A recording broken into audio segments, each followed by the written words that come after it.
अध्याय 26 अवसान की ओर। रामकृष्ण की लीला चरमोत्कर्ष पर थी कि देव ने उसमें व्यवधान उपस्थित कर दिया। अप्रैल 1885 में यह देखा गया कि रामकृष्ण के गले में एक प्रकार का कोई रोग हो गया है। तदपि उसकी चिंता किए बिना उन्होंने अपना कार्य और कीर्तन जारी रखा। इससे बाधा और भी बढ़ती गई। उस पर भी रामकृष्ण ने ध्यान नहीं दिया, क्योंकि बाधा गले के भीतर थी, अतः किसी शिष्य को दिखाई नहीं दे सकती थी। इसलिए उनका ध्यान इस ओर जाना भी कठिन ही था। किंतु जब शिष्य मंडली को भी इस विषय में विदित हो गया तो उन्होंने सर्वत्र इसकी चर्चा की, और जो अच्छे से अच्छा चिकित्सक कलकत्ता में पाया गया उसकी चिकित्सा की व्यवस्था करवाई गई। तदपि उसका कोई लाभ नहीं हुआ। इससे सबकी चिंता बढ़ती गई। अधिक बोलने से, भावावेश से तथा गर्मी के कारण रोग बढ़ता जा रहा था। इस प्रकार 1 मास बीत गया, किंतु रामकृष्ण की स्थिति में कोई अंतर नहीं पड़ा। शिष्य मंडली इससे काफी चिंतित रहने लगी। तभी किसी ने उन्हें बर्फ चूसने का सुझाव दिया। इसका प्रयोग किया गया तो इसके कुछ लाभ दिखाई देने लगे। तब बर्फ की व्यवस्था की जाने लगी। उन दिनों कृत्रिम बर्फ की व्यवस्था करना अत्यंत कठिन था। यद्यपि आज तो वह सर्वजन सुलभ वस्तु बन गई है, किंतु उन दिनों वह अत्यंत दुर्लभ थी। तदपि रामकृष्ण के लिए उसकी व्यवस्था होने लगी।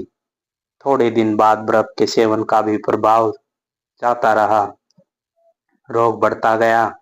तब किसी ने किसी लेप की व्यवस्था की, उससे कुछ लाभ हुआ, किंतु 2-4 दिन बाद वह लाभ होना भी बंद हो गया। डॉक्टर राखाल को इस रोग का विशेषज्ञ माना जाता था। उसको बुलाया गया और उनकी देखरेख में रामकृष्ण का उपचार होने लगा, किंतु उससे भी कुछ ही दिन रोग में अंतर दिखाई दिया। बाद में वह प्रगति भी अवरुद्ध हो गई। शिष्य समाज चारों ओर से हताश होने लगा। उत्तर कलकत्ता में गंगा तट पर पनिहाट ग्राम में प्रतिवर्ष ज्येष्ठ शुक्ला त्रयोदशी को वैष्णव संप्रदाय के भक्त एकत्रित होते थे। वहां बहुत बड़ा मेला लगता था। रामकृष्ण इस मेले में भाग लेते रहे थे। जब वह समय आया तो रामकृष्ण ने वहां जाने की इच्छा व्यक्त की। इस बार वे अपने तरुण शिष्य को उस मेले में ले जाकर उसमें होने वाले भगवत नाम संकीर्तन का महत्व और प्रभाव तथा उसकी विशेषता दिखाना चाहते थे। शिष्यों ने जब सुना तो उनमें अनेक ऐसे थे जिनको इससे बड़ी प्रसन्नता हुई, किंतु जिनको रामकृष्ण के दुख दर्द का आभास था, वे समझते थे कि इस मेले में जाने से रामकृष्ण की दशा और बिगड़ सकती है। इस उहापोह की स्थिति में अधिक समय बिताने का अवकाश नहीं था। जाना अथवा न जाना, इसका तुरंत निर्णय होना चाहिए था, और निर्णय तो रामकृष्ण को ही करना था। शिष्य समुदाय तो अपनी बात ही रख सकता था कि जाना उचित होगा या नहीं होगा, किंतु रामकृष्ण ने जाने का निश्चय किया। पनिहाट जाने के लिए नाव की व्यवस्था की गई, और तब यह भी नहीं सोचा गया कि रामकृष्ण नाव पर ही रहेंगे। शिष्य समुदाय वहां जाकर मेले में सम्मिलित होंगे। गंगा तट पर बरगद के नीचे विशाल मेला जुड़ा हुआ था। रामकृष्ण ने एक भक्त के घर तनिक विश्राम किया और फिर उसके बाद ग्राम में स्थित राधाकांत मंदिर के दर्शन के लिए गए। कीर्तन करने वाली एक मंडली भी उस मंदिर में दर्शनार्थ आ गई थी। रामकृष्ण को अपनी अस्वस्थता का ध्यान ही नहीं रहा, और वे भी भाव विह्वल होकर कीर्तन मंडली के मध्य पहुंचकर स्वयं कीर्तन में सम्मिलित होकर नृत्य करने लगे। वे मृदंग की ताल के साथ पूर्ण वेग से नृत्य कर रहे थे। इस दिव्य नृत्य में भगवान शंकर के तांडव और मां पार्वती का लास्य का सम्यक समायोजन देखा जा सकता था। शिष्य मंडली ने अनेक बार यत्न किया कि रामकृष्ण को वहां से हटाया जाए, किंतु इसमें किसी को सफलता नहीं मिली। अंत में जब कीर्तन का वह प्रकरण हुआ तो फिर शिष्यों ने रामकृष्ण को वहां से हटाने का यत्न किया, किंतु जब यह संभव नहीं हो पाया, कीर्तनकारी मंडली ने उन्हें अपने साथ लेती गई। इस प्रकार नृत्य मंडली बढ़ती जा रही थी। थोड़ी दूर पर राघव पंडित का घर था। वहां तक जाने में कीर्तन मंडली को बहुत समय लग गया। वहां पहुंचकर मंदिर में श्री विग्रह के दर्शन कर फिर रामकृष्ण ने आधा घंटा विश्राम किया। तब वहीं जाकर रामकृष्ण के शिष्यों को अवसर मिला कि वे उनको नाव की ओर वापस ले चलें। तभी रामकृष्ण के पुराने परिचित कोनगर निवासी नवचैतन्य मित्र को पता चला कि रामकृष्ण आए हैं और नाव की ओर वापस जा रहे हैं, तो वे उनके दर्शनों के लिए लालायित नाव की ओर भागे। तब नाव खुलने ही वाली थी। नवचैतन्य वहां तक पहुंच गए और जाकर रामकृष्ण के चरणों में लोटपोट हो गए। रामकृष्ण ने वहीं पर उन्हें स्पर्श दीक्षा से अनुग्रहित किया।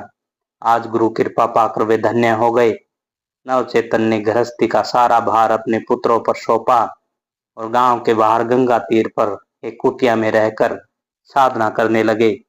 रामकृष्ण वहां से वापस आ गए, किंतु उस रात उनको ठीक से नींद नहीं आई। शरीर क्लांत और श्रांत होने के साथ उनको शरीर में जलन भी अनुभव हो रही थी। इससे उनके गले में कष्ट और भी बढ़ गया था। दूसरे दिन गंगा स्नान का पर्व था, इसलिए उस गंगा नदी स्नान और रामकृष्ण के दर्शन के लिए कलकत्ता से अगणित भक्तजन दक्षिणेश्वर आ गए थे। इससे भी रामकृष्ण को बहुत कष्ट हुआ, किंतु किसी को रोका नहीं जा सकता था। रोक भी दिया जाता तो रामकृष्ण को इसका आभास होता और वे दुखी तो होते ही भक्तों को दर्शन के लिए स्वयं बुलवा भी लेते। गंगा स्नान का पर्व होने के कारण रामकृष्ण ने उत्सव में भाग लिया। 3-4 घंटों वर्षा में भी बिताए। बहुत समय तक समाधि लीन भी रहे। उस दिन कष्ट अधिक बढ़ गया तो डॉक्टर राखाल चंद्र को बुलवाया गया।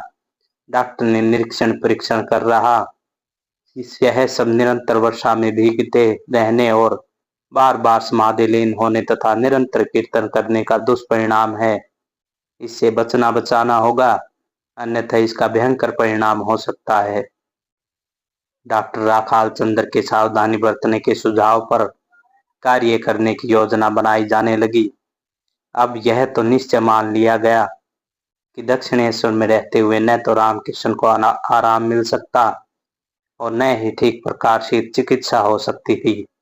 इसके लिए कलकत्ता जाना उपयुक्त माना जा रहा था। यो योजना बन रही थी कि एक दिन उनके गले से रक्त निकल आया। इससे तो शिष्य मंडली में बहुत घबराहट होने लगी। तब तय हुआ कि कलकत्ता में कोई मकान किराए पर ले लिया जाए। कलकत्ता जाना इतना सरल नहीं था। तब भक्तों ने विनय भाव से रामकृष्ण को कलकत्ता चलने के लिए निवेदन किया। वे मान गए। स्वीकृति प्राप्त होते ही बाग बाजार में एक मकान किराए पर ले लिया गया।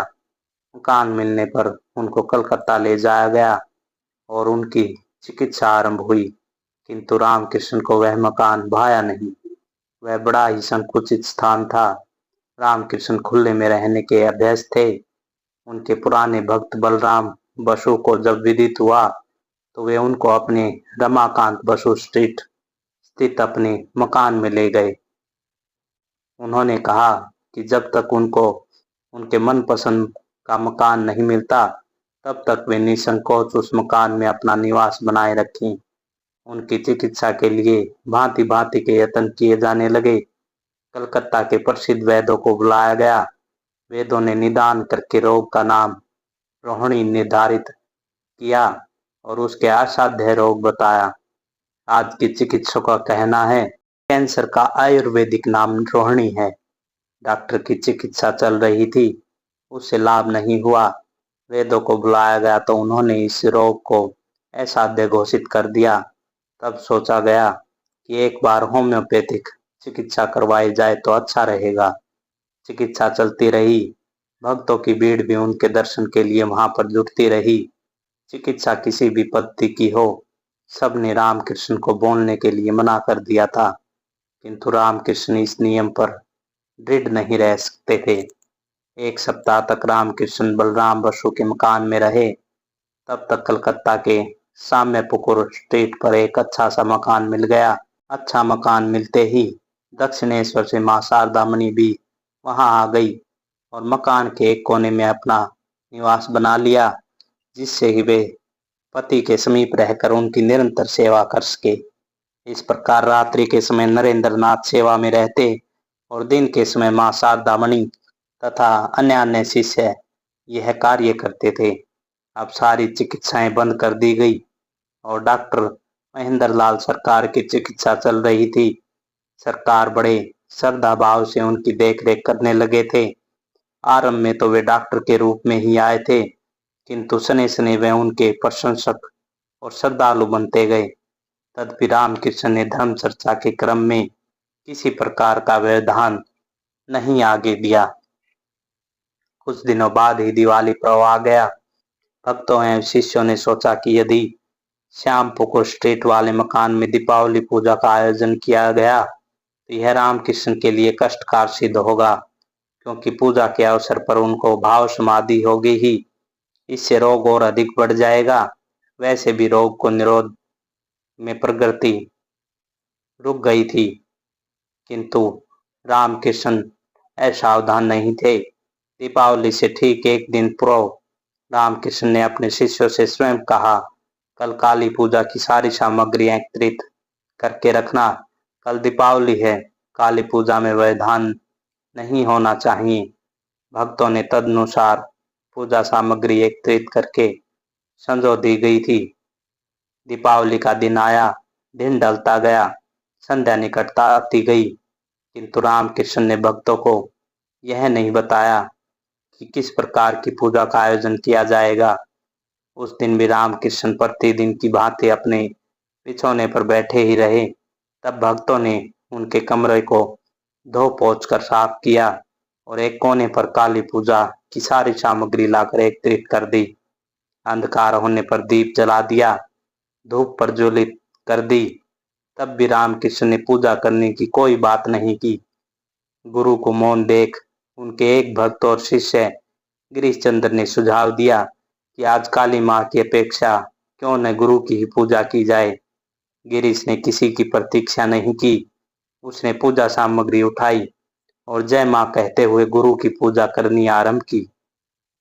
मां काली का नाम सुनते ही रामकृष्ण को भाव समाधि ने घेर लिया। भक्त यह निश्चय नहीं कर पाए कि गिरीश ने भाव समाधि के अनंतर गुरु पूजा आरंभ की अथवा उसकी पूजा से गुरु को भाव समाधि आई। इस विवाद में कोई नहीं पड़ा कि पहले क्या हुआ। सब बारी बारी से आकर गुरु की पूजा में लीन हो गए। थोड़ी देर में उनकी भाव समाधि टूटी तो भक्तों ने उन्हें नैवेद्य चखाया। रामकृष्ण ने थोड़ा नैवेद्य चखा, शेष भक्तों को प्रसाद स्वरूप स्वयं ग्रहण किया। तदंतर वह सारी रात्रि जगन माता के भजन कीर्तन में व्यतीत हुआ। दीपावली की वह रात्रि बीती। अगले दिन से पुनः वही दिन की चर्या आरंभ हुई। यद्यपि जितना उपयुक्त उपचार किया जा सकता था वह सब हो रहा था, तथापि रामकृष्ण का रोग बढ़ता ही जा रहा था। उपचार से लाभ होना रुक गया था। भक्तों ने यह प्रचलित होने लगा कि रामकृष्ण ने अपने भक्तों के सारे पाप अपने ऊपर ओढ़ लिए हैं, इसलिए उनको यह रोग हुआ है। फिर भी निरंतर भक्तों का आना और चरण स्पर्श करना जारी था। इसलिए यह सोचा गया कि कोई भी नवागंतुक उनके चरणों का स्पर्श न करें, वह दूर से ही दर्शन कर लें। एक भक्त गिरीश चंद्र ने कहा, यदि आप लोग ऐसा ही चाहते हैं तो प्रयास करके देख लीजिए। मुझे तो यह संभव नहीं लगता कि श्री ठाकुर ने शरीर धारण का एकमात्र उद्देश्य ही यही है कि लोगों को सन्मार्ग का पथिक बनाया जाए। अन्य भक्तों ने भी यह निश्चय कर लिया था कि वे ठाकुर के चरणों का स्पर्श नहीं करेंगे। संभवतः है उनके ही पाप उनको कष्ट दे रहे हों। आगंतुकों को उनके चरण न स्पर्श करने का निर्देश दिया गया, तदपि यदा कदा इस नियम का भी उल्लंघन होता रहा। डॉक्टर महेंद्र लाल सरकार ने रामकृष्ण के शिष्यों को सुझाव दिया कि यदि रामकृष्ण को कलकत्ता के दूषित वातावरण से दूर रखने की व्यवस्था हो जाए तो कदाचित इसका प्रभाव उनकी चिकित्सा पर अनुकूल पड़ सकता है। उन्हें नगर से बाहर यदि किसी उद्यान गृह में रखने की व्यवस्था हो सके तो संभवतः इससे उनके स्वास्थ्य पर भी अनुकूल प्रभाव पड़ेगा। डॉक्टर महेंद्र लाल सरकार ने यह बात मार्ग शीर्ष मास के मध्य में ही कही थी। तुरंत मकान बदलना संभव नहीं था, और जब सोचा गया कि पौष मास तक मकान उपलब्ध हो भी जाए तो ठाकर पौष मास में शाखांतरण स्वीकार नहीं करेंगे। इस दृष्टि से युद्ध स्तर पर मकान खोजा जाने लगा, और शीघ्र ही काशीपुर स्थित मोती झील के उत्तर का यह मकान एक उद्यान गृह जैसा ही था। वहां भीड़ भाड़ भी नहीं थी। मार्गशीर्ष के अंत में 11 दिसंबर 1885 को मकान बदल दिया गया। रामकृष्ण को स्थान अच्छा लगा। इससे उनके भक्तों को भी प्रसन्नता हुई। स्थान परिवर्तन से रोग से लाभ होने की आशा की जा रही थी, किंतु वह फलवती नहीं हुआ। रोग बढ़ता ही गया। अब उनका शरीर अस्थि पंजर मात्र रह गया था। इस अवस्था में भी ठाकुर का ध्यान अपने शिष्यों पर लगा हुआ था। वे उनके शरीर, प्राण और मन की शक्तियों को गठित करने में सजग थे। उन्होंने इसके लिए नरेंद्र नाथ को अगुवा बनाया। नरेंद्र नाथ कानून की परीक्षा देने वाले ही थे। इसके अतिरिक्त उनकी घरेलू स्थिति भी अच्छी नहीं रह गई थी। इसका कुछ वर्णन हम नरेंद्र नाथ से प्रथम परिचय के प्रसंग में कर आए हैं। इस स्थिति में नरेंद्र नाथ का स्वयं घर पर विद्यमान रहना परम आवश्यक था। तथापि गुरु को भी वे यों ही नहीं छोड़ सकते थे। उस समय काशीपुर उद्यान गृह में ठाकुर की सेवा में रत शिष्यों की संख्या 12 थी। 23 दिसंबर को ठाकुर के भाव में विचित्र परिवर्तन दिखाई दिया। उन्होंने कालीपद की छाती का स्पर्श करते हुए कहा, चैतन्य हो जाओ। उन्होंने कालीपद की ठोड़ी पकड़ी और उसके प्रति स्नेह व्यक्त किया। 1 जनवरी 1886 का दिन ठाकुर की शिष्य मंडली के लिए बड़ा महत्व का था। उस दिन भी ठाकुर कुछ स्वस्थ अनुभव कर रहे थे। वे बगीचे में टहलने की इच्छा करने लगे। वे पश्चिम द्वार से उद्यान में आए और धीरे धीरे पूर्व द्वार की ओर बढ़े। उनके भक्तगण उनके पीछे पीछे चल रहे थे। दूर से उनको गिरीश आदि भक्तजन दिखाई दिए। भक्त उनके समीप आए और दूर से ही उनको प्रणाम किया। उन्होंने गिरीश को संबोधित कर कहा, गिरीश, तुम सबसे इतनी बातें कहते फिरते हो, तुमने क्या देखा और क्या समझा है? इतनी बातें कहने के प्रसंग में श्री रामकृष्ण लीला प्रसंग के लेखक स्वामी शारदानंद का कहना है कि इससे उनका अभिप्राय था गिरीश का ठाकुर को अवतारी पुरुष बताना। गिरीश ने विनम्र प्रणाम कर कहा, व्यास वाल्मीकि जिनकी महिमा नहीं गा सके, मेरे जैसा क्षुद्र व्यक्ति उसके संबंध में क्या कह सकता है? ठाकुर ने ध्यान से उसकी बात सुनी, मंद मंद मुस्काए और उसे निमित्त बनाकर समीपस्थ भक्तों से कहने लगे, तुम लोगों को और क्या कहूँ, आशीर्वाद देता हूँ, तुम्हें चैतन्य हो। जनवरी मास बीता, फरवरी मास आ गया। उन दिनों ठाकुर के एक भक्त श्री गोपाल तीर्थ यात्रा से लौटे थे। उनकी इच्छा हुई कि साधुओं को वस्त्र आदि प्रदान करें। गंगा सागर प्रव पर उन दिनों साधुओं का जमवाड़ा था, किंतु रामकृष्ण ने उनसे कहा, यहाँ तो सब त्यागी भक्त हैं, उनसे बड़े साधु तुम्हें कहाँ मिलेंगे? इनमें से प्रत्येक 1000 साधु के समान हैं। इनको दान देने से तुम पुण्य के भागी बनोगे। श्री गोपाल ने वही किया। धन्यवाद।